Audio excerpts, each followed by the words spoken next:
nasaktan. Pag nakita kang may kausap na iba, bakit ako ngayon lumuluha? Pag ikaw may kasamang iba,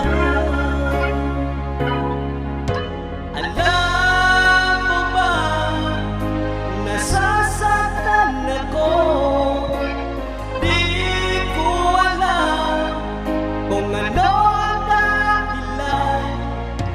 Kapag merong kausap kang iba, siguro